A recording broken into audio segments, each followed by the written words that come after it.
Hello, movie lovers. Welcome to Apocaflix Movie News. I'm your host, Jacob Bartley, and I'm joined by Gio Ramos. What's going on? So hyped. Yes. How you guys doing, man? How you doing? I'm doing pretty great, man. It's for those of you who are our regular listeners, we've been on a bit of a hiatus for the past 2 weeks for the holidays, for Thanksgiving, and we do hope for all of you who celebrate, you all had a great Thanksgiving here in the U.S. is what we celebrate. How you doing, Gio? Doing good, man. Just have got to watch some movies lately. I told you I did see Hacksaw Ridge. I finally saw Hacksaw Ridge, one of your most anticipated love all that year. movie. Yeah, right now it's the best movie I've seen all year. But war movies and that's kind of my cup of tea. You know, that's I value those movies because I have so much respect for them. But I've heard you saw some movies too, like. Yeah, I saw The Edge of 17 recently, which I loved. I'm kind of biased because I mean, we all are biased towards movies that we love or genres that we love. Yeah. And I love those like coming of age stories, rated R, like with the raunchy comedy elements. And it had all the ingredients that I was looking for, and a type of movie that I desperately been wanting to see lately. So right now, it's actually my number 3 movie of the year. Wow. I have it under Civil War and Deadpool. But I do have Hacksaw Ridge and Arrival in my top 5 as well. So there's been some great movies to come out just recently. A lot of great movies in theaters right now. Yeah, I didn't get a chance to talk about Fantastic Beasts. We haven't put a review up for that yet. I liked Fantastic Beasts a lot. It was really good, but I thought it could have been better. It could have been great, especially with some of the action and stuff and some of the characters. But overall, I was pretty satisfied, and I'm not a huge Harry Potter fan. Colin Farrell was awesome. Colin Farrell was the best part of the movie. He was my favorite character in the film. I saw something different I've never seen from Ezra Miller. I've seen him in a few movies, and he kind of like a very kooky, out there character. He was very conservative. Like, I'm not explaining it. He was like a total opposite role in this. Was he like serious kind of? Yeah, very serious. It's hard to explain without spoilers, but I appreciated seeing some diversity from him as far as performance. Well, let's get into our normal show topics. For those of you who don't know how this works, we run down some of the biggest movie news stories throughout the week. But in this case, it's some stuff from the past 3 weeks since we took a 2-week break. And we're right back at it. And we're planning to pick things up from now on out since we're going to have some more free time. So let's jump right into it. So first up, Martin Scorsese. Gio, you would consider him on those Mount Rushmore of directors, wouldn't you? Hands down, yeah. Yeah, and while he's made some of cinema's greatest films, his passion project has been in development for quite a long time. But after what seems like years, we finally have our first look at Silence with its first trailer. Based on the Sasuke Endo novel, the film follows 2 Christian missionaries played by Andrew Garfield and Adam Driver who face the ultimate test of faith as they search for their mission mentor played by Liam Neeson in 17th century Japan during a time when their presence was forbidden. Also starring Tadanobu Asano and Syrian Hinds, Silence has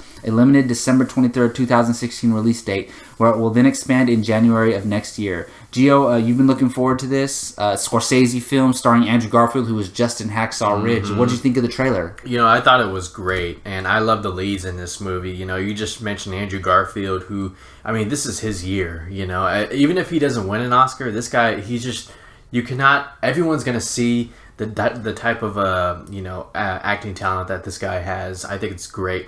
The cinematography in the movie, the landscapes, just the wide open shots were amazing.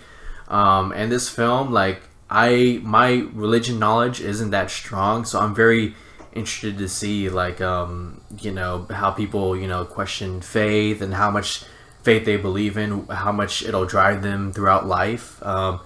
And there's some disturbing shots in here. Like we saw, there's a guy getting crucified, and the waves are just crashing on him.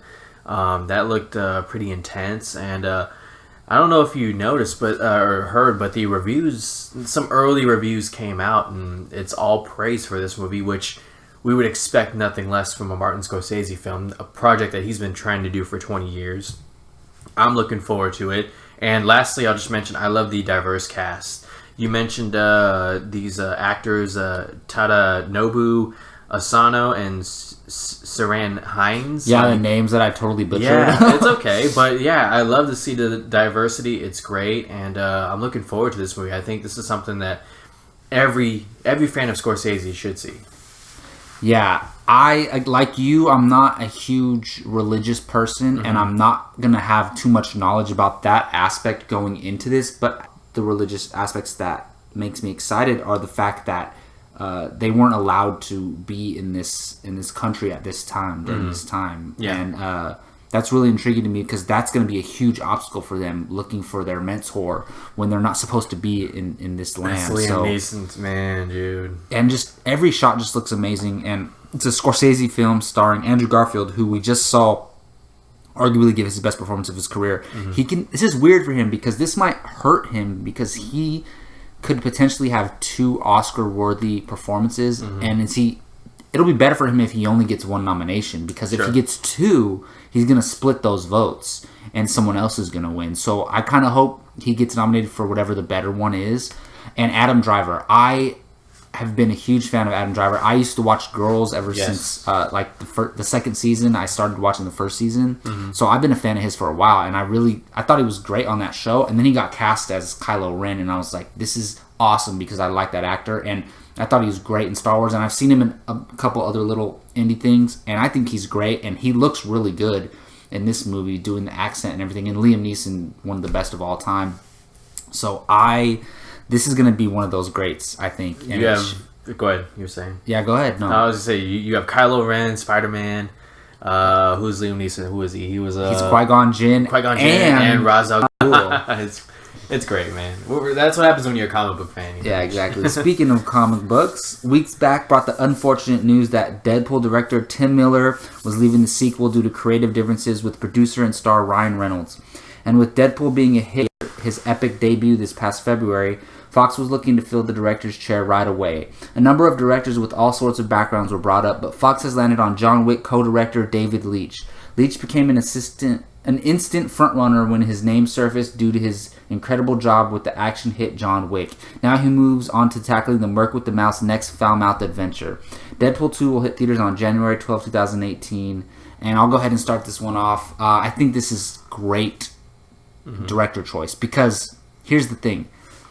Ryan Reynolds and the writers are going to handle the character of Deadpool and the comedy and all the raunchy stuff and the foul-mouthed stuff, the cursing and the blood and all that. They're going to work on the character of Deadpool and what comes with him. They needed someone to come in and handle the filmmaking and the action. And what better director than the John Wick director, who the 2 guys, they were stunt coordinators before they got John Wick, and they're being picked for everything lately. Yeah. The other one is doing another movie. I forget what he's doing. He just got a high profile directing job. Yeah. So these guys are freaking. John Wick did wonders for them. Yes. And I don't know if this is the one who actually, only one of them is directing John Wick 2. I think it might be the other one. But this is great for this guy. I think it's a great choice because of those reasons. You want to stay small with Deadpool. You don't need a high profile director. You need a Michael Bay. You need someone to come handle the action, and I think this is great for Deadpool 2. Yeah, I agree with you. This is a good decision for them. Like you said, Ryan Reynolds, he is Deadpool, and him and the writers are working close, and they decided to bring in this guy because, they saw something in him through John Wick, and, it's John Wick, it's a pretty straightforward movie, Deadpool, pretty straightforward movie, and I think he's going to have all the help he needs, so, I buy it. Alright, so now that a full-length trailer is out, mysteries surrounding the upcoming Power Rangers movie start to be unveiled. It seems we're constantly getting new looks at Elizabeth Banks' villainous Rita Repulsa, but this week brought a first look at one of the more known characters of the mythology, Alpha 5. Being voiced by Bill Hader, Lionsgate unveiled the first look at the trusty robot assistants who will look as close to an alien robot being as you can get.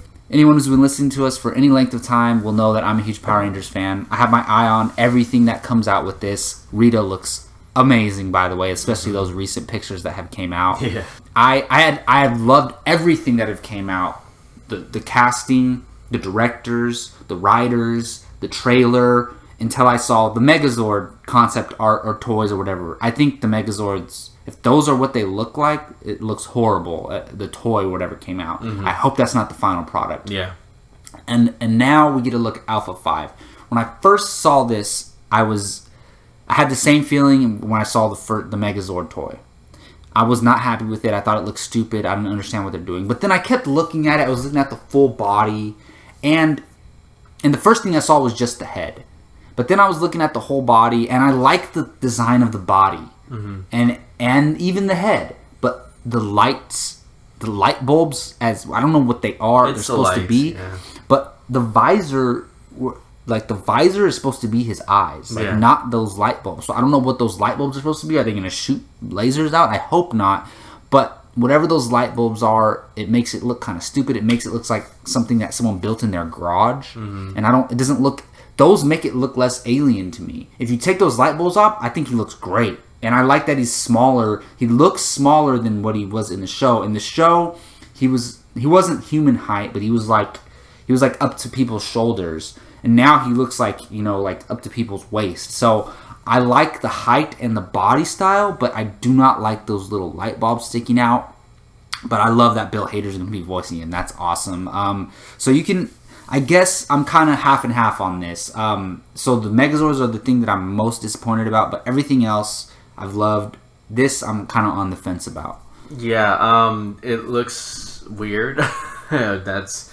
to say the least, but I like that they're going for the whole alien thing, this whole outer space kind of thing coming to our world, extraterrestrial, like, the fact that Bill Hader is voicing it means, it's not meant to take him too seriously, I mean, I'm sure he's gonna have his funny moments. He'll probably be the comedic relief, honestly. Probably, yeah. Digging the beer belly, I like that. He's just rocking it. It's a pretty weird look, but it's not gonna take me. I'm sure I'll get used to it over time. I don't think it'll take me out of the movie. And again, once I hear Bill Hader's voice, it's just gonna be okay. All right, let's just go with this. So yeah, I mean, it might look better on screen. Who knows? Yeah, I'm not too worried about it. I am really worried about those Megazords, though. I don't know what they're thinking. Yeah. Alright, so when you think of Pixar, you think of Toy Story or Finding Nemo, not Cars. But after the following teaser trailer for Cars 3, that conversation might change. The trailer features stunning visuals and a dramatic tone as we see the beginning of what looks like a very serious crash involving our favorite racer, Lightning McQueen. Blindsided by a new generation of racers, McQueen finds the help of an eager young race technician and inspiration from the fabulous Hudson Hornet to prove that the legendary number 95 isn't done yet after suddenly being pushed out of the sport he loves. Cars 3 speeds into theaters next summer on June 16th. Gio, I first saw this trailer because you messaged it to me. You obviously liked it, so let us know how you felt about it. Oh, I loved it. I mean, I don't understand... I know people, don't take the Cars franchise too seriously because... I enjoy the first one. Yeah. It's not Pixar's best. No. It's not even in their top 5, but it's good. Yeah, I definitely enjoy the first one too. They're not the best films, but I feel like for Cars 3, if we're getting a Cars 3, it needs to do something other than, just seeing Lightning McQueen, I don't do whatever, I felt like it's just there wasn't much interest for a Cars 3. And not have Mater be the main character. Mater, yeah. And after I saw this teaser, I'm like, wow, that was pretty dramatic, and a little dark, just to see like that car crash look real, that's the kind of stuff that you see in NASCAR, that those crashes. I'm curious, what made you what drew you to it so much? What made you pick up your phone and message it to us that you liked it so much? It was just the way the trailer was done, it starts off with the roaring cars, like an actual NASCAR race, and you're thinking is this Cars? It's almost like it could be a live action movie, and the way about a racer. And the way the animation is, it's so unlike, the previous Cars movie. And then Lightning McQueen is down, and then the slow motion, the breathing, and all that kind of stuff. It's just, I don't know. It drew me in, because it's dramatic, and it's it looks like it's going to fall along the lines of the Pixar movies with these adult themes. And I like what they're going for with the story. These new cars are all fancy, decked out. And sometimes all you need, go back to those classic original cars. That's all about speed and yeah. So I don't know. I'm digging it, man. I can't wait to see what they do next. Yeah, it looks like they're taking this very seriously. I think they know that people don't take the Cars franchise very seriously. I almost forget sometimes that they're Pixar movies because Pixar movies are usually great. You have the lower end ones like Cars 2, like Monsters University, which I haven't seen yet, but it's not as beloved as some of the other Pixar movies. Sure. But I do know, I was questioning it, but John Lasseter, he's the CEO of Pixar and Disney Animation. Mm-hmm. So I didn't know this, but I heard it on a podcast, like I think it was like 6 months or a year ago, I think it was from Clouder Video, and they were talking about how Cars is his baby. Like he is like, this is the thing that he created and he loves it. Yeah. So if the guy who's in charge of Pixar, if this is like his heart is in this, I have a feeling we could possibly get something special. Pixar is capable of bringing us some of the most brilliant films ever made. Oh yeah. So if they can put that genius into a Cars movie, especially with a character where you've had 2 movies development, you have all this history with the character already, and you could create something really special. I do like the teaser trailer. I think, like you said, it feels real.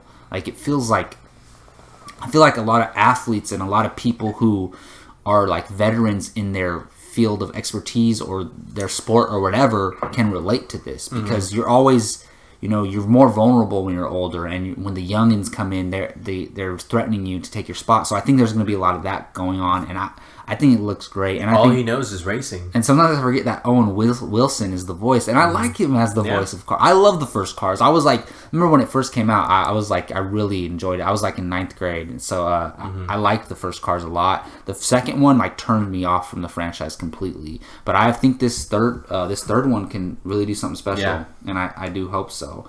All right, changing the tone quite a bit. So while James Gunn is known for his spectacular work for Marvel on the Guardians of the Galaxy franchise, the director actually got his start as a writer on small-time horror thriller projects, with his most recent being The Belko Experiment.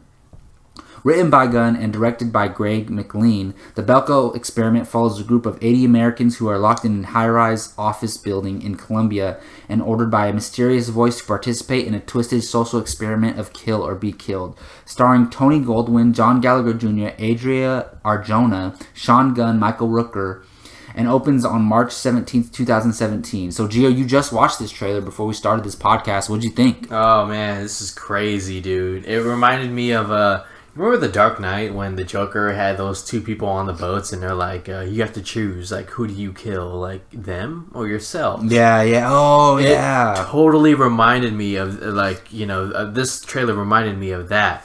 And, at first I'm like, what is this, and then, like, all of a sudden, like you said, it's like The Purge, They have to choose, how far are you willing to go to survive? And there's a line at the end of the trailer where they go, at the end of the day, all people care about are themselves.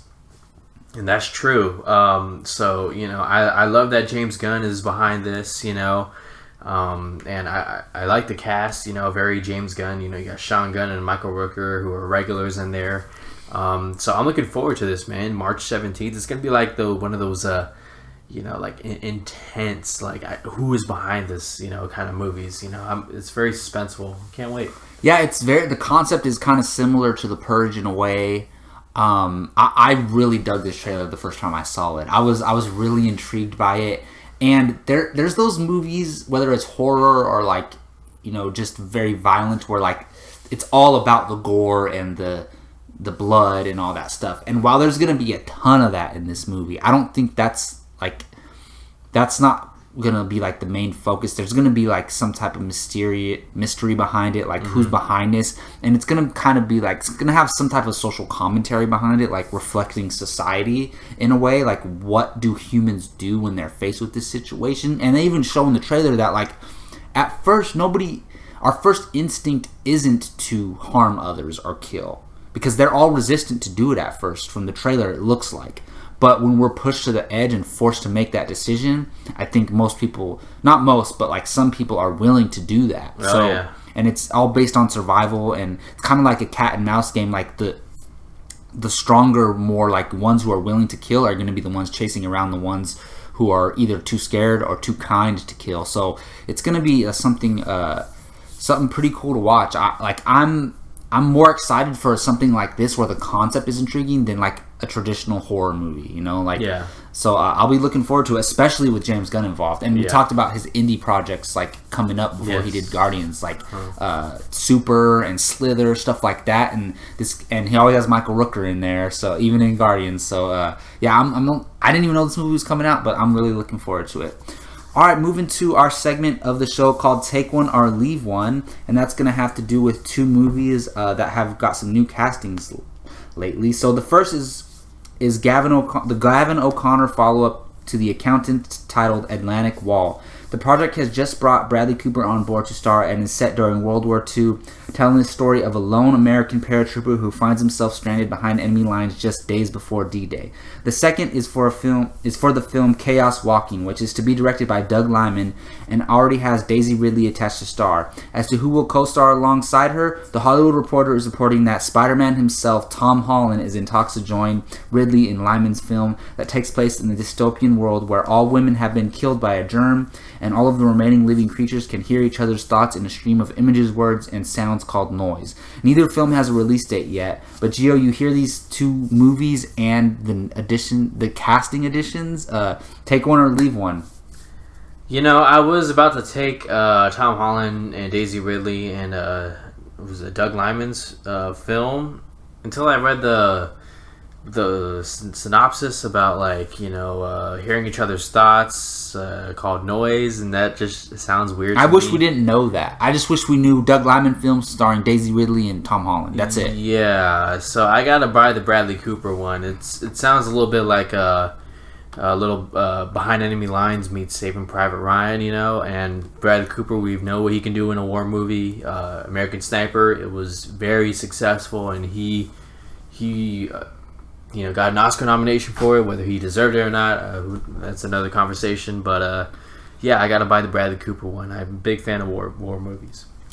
Yeah, the Bradley Cooper one sounds intriguing to me. Especially, I really enjoyed The Accountant. Like, I thought it was a pretty good movie, and Gavin O'Connor is a good director. Mm-hmm. But I have to go with the Doug Liman, Daisy Ridley, Tom Holland project. You have to? I have to. Okay. Look, Doug Liman, he did Edge of Tomorrow, right? Edge of Tomorrow, The Bourne Identity. And we've seen what he can do Mr. with and Mrs. Smith. with action, first of all, and with like a dystopian type future. And these are two actors where I've only seen them each in one thing. Or I saw Tom Holland in the Sea movie with Chris Hemsworth. Heart of the Sea. Yeah, in The Heart of the Sea. But that was a small role. Yeah. But I've only seen them in limited roles, and I'm dying to see them in new stuff. And to see them together in a movie is going to be awesome. With Doug Liman directing, disregard the noise where they can hear each other's thoughts. I don't think that was very explained well in that synopsis thing, but and I hope it's not like a primary part of the plot, but just give me Doug Liman directing, Daisy Ridley, Tom Holland starring. Yes, please. I cannot wait. And to end our show like we always do, we're going to end it with a Showdown Sunday. This is Gio's segment where he brings us two topics that we are forced to choose from. Kind of like Take One or Leave One if you think about it. But the difference here is we usually might hate both or one of these things. So, Gio, what do we got? I have a feeling you're going to love both of these. And I so wish Jake was here right now because I got a Marvel DC one for you, buddy. And this one's great. So, you've seen Thor and Man of Steel, right? No. God, get out of here. Get out of here. Go. Of course I have. Who you asking? No, I'm just kidding. Okay, of course. So, what fascinates me about both movies, besides how great I think they are, is the world building in there. We got to see Asgard, you know, and you know how excellent that was. We got to see. Sorry, I'm gonna talk more about Asgard. It's just you know, like, it was so colorful, so otherworldly, you know, just the whole Odin's throne, you know, and all that. The bridge. Great stuff. Yeah. What's that called? The bridge? I forget the name right now. It's like a rainbow bridge. What is it called? Damn it. The Bifrost. Yeah. The Bifrost. It was so great, you know, the costumes and everything. The Frost Giants. And then Man of Steel, for everyone's problems that they may have, the way that movie opened on Krypton, just seeing the landscapes, the creatures, the council, all that, the shot in the trailer and in the movie where Russell Crowe goes out and he sees like Krypton destroying that opening itself. scene in Krypton is one of the best openings to any comic book movie ever. Basically, this Showdown Sunday, I want to know who did it better.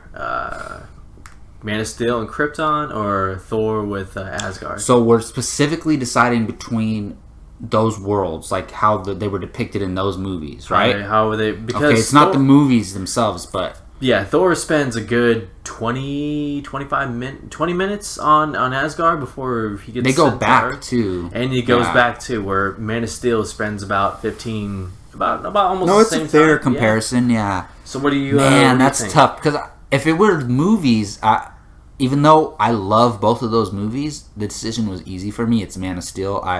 Man of Steel is in my top 10 comic book movies of all time. I think it's almost a masterpiece. Mm-hmm.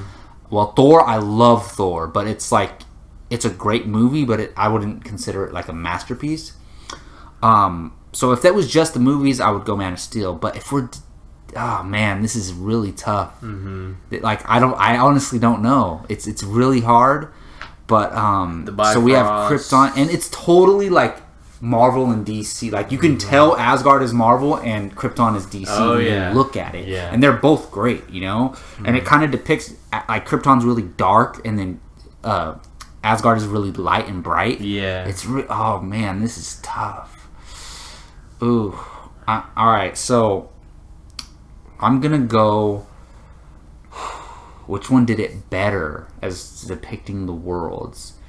Man, alright, I'm gonna go with Asgard. Only because we got to see Asgard as like a fully functioning society, like when they're just normal and what's going on in their kingdom. Like Thor getting celebrated and like before there's any like chaos or attacks going on. Vault, yeah. Krypton opens with the planet in destruction getting ready to blow up, and we only see it from that point on until it blows up. We didn't get to see Krypton like what's a normal day in the life of Krypton. We kind of got to see that on Asgard, and not that it's a fault on Krypton or Zack Snyder or DC, but because we kind of got to see normal Asgard and then Asgard under attack, and then we got to go back to Asgard and have like the final battle. Not the final battle. Was the final battle between Loki and Thor? And yeah, they went back to climax. We kind of got more of Asgard, and we got different sides of it. While Krypton, I love that Krypton scene. I'd rather watch that Krypton scene more than the Asgard scene. Yeah. But if you're asking me the world building and which got depicted better, I would say Asgard for those reasons. I have to agree with you. As magnificent and gorgeous and beautiful as that last shot is, where Kal-El's mother is standing there and the Krypton explodes, like all beautiful. But like you said, Asgard, just we got to see more of it, and what we saw matched the quality that it was in.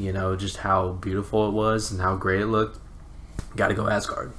Yeah, definitely. All right, well, that's going to wrap up Apocaflix movie news for this week. Thank you all for being patient with us and sticking around, even though we didn't have a show for the past 2 weeks. We promise to keep bringing them to you from here on out. We might take a break during the week of Christmas and New Year's, but other than that, we're gonna churn it out, and we're definitely gonna be highly covering the Oscar season, putting out reviews for all those nominated films or potentially nominated films or films where the actors got nominated. So look out for that. It's my favorite season of movies coming up, the Oscar season. I cannot wait.